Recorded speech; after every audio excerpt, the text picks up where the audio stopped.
AP రాజకీయాల్లో ఒక్కసారిగా పెను సంచలనం రేగింది. వైఎస్ఆర్ కాంగ్రెస్ పార్టీ అధినేత జగన్ హుటాహుటిన ఢిల్లీ ప్రయాణం కావడం ఇప్పుడు రాష్ట్ర వ్యాప్తంగా హాట్ టాపిక్గా మారింది. గడిచిన కొన్ని రోజులుగా రాష్ట్ర రాజకీయాల్లో చోటు చేసుకున్న పరిణామాలు, ప్రధానంగా నిధుల విడుదల మరియు విభజన హామీల అంశాలపై చర్చ నడుస్తున్న తరుణంలో ప్రధాని మోడీ నుంచి జగన్కి పిలుపు రావడం రాజకీయ వర్గాల్లో ఆసక్తిగా రేపిస్తుంది.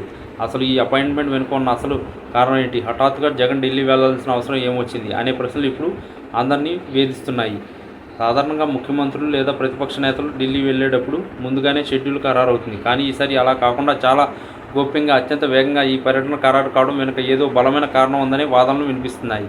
ముఖ్యంగా రాష్ట్రంలో ప్రస్తుతం ఉన్న రాజకీయ సమీకరణాలు, రాబోయే రోజుల్లో జరగబోయే కీలక పరిణామాల దృష్ట్యా ఈ భేటీకి ప్రాధాన్యత సంతరించుకుంది. గడిచిన కొన్ని రోజులుగా ప్రధాని మోడీ పనితీరును ప్రశంసిస్తూ జగన్ చేస్తున్న వ్యాఖ్యలు, అలాగే కేంద్రం నుంచి అందుతున్న సానుకూల స్పందన చూస్తుంటే వీరిద్దరి మధ్య సంబంధాలు కొత్త మలుపులు తిరుగుతాయా అన్న అనుమానాలు వ్యక్తమవుతున్నాయి. ఢిల్లీ వర్గాల సమాచారం ప్రకారం ఈ భేటీలో ప్రధానంగా రాష్ట్రానికి రావాల్సిన పెండింగ్ నిధులు, పోలవరం ప్రాజెక్టుకు సంబంధించిన క్లియరెన్స్లు మరియు ఏపీకి సంబంధించిన పలు కీలక అంశాలపై చర్చించే అవకాశం ఉంది. అయితే కేవలం ఇవే కాకుండా తెర వెనుక మరిన్ని రాజకీయ అంశాలు కూడా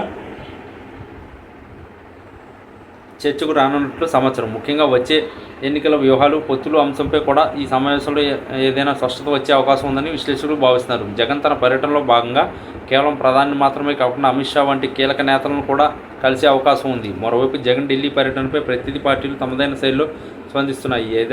ఇదంతా కేవలం వ్యక్తిగత ప్రయోజనాల కోసమేనని కొందరు విమర్శిస్తుంటే, మరికొందరు మాత్రం దీన్ని రాష్ట్ర ప్రయోజనాల కోసం చేస్తున్న ప్రయత్నంగా అభివర్ణిస్తారు. ఏది ఏమైనా జగన్ ఢిల్లీలో అడుగుపెట్టిన దగ్గర నుండి ఆయన చేసే ప్రతి అడుగు, ప్రధానితో జరిపే ప్రతి నిమిషం చర్చ ఇప్పుడు అత్యంత కీలకంగా మారాయి. ఈ భేటీ ముగిసిన తర్వాత జగన్ ఎట్లాంటి ప్రకటన చేస్తారు, లేదా కేంద్రం నుంచి రాష్ట్రానికి ఎట్లాంటి హామీలు లభిస్తాయి అన్నది వేచి చూడాలి. ఈ పర్యటన ఏపీ రాజకీయ చిత్రపటాన్ని మార్చేస్తుందా అన్నది ఇప్పుడు పెద్ద ప్రశ్న.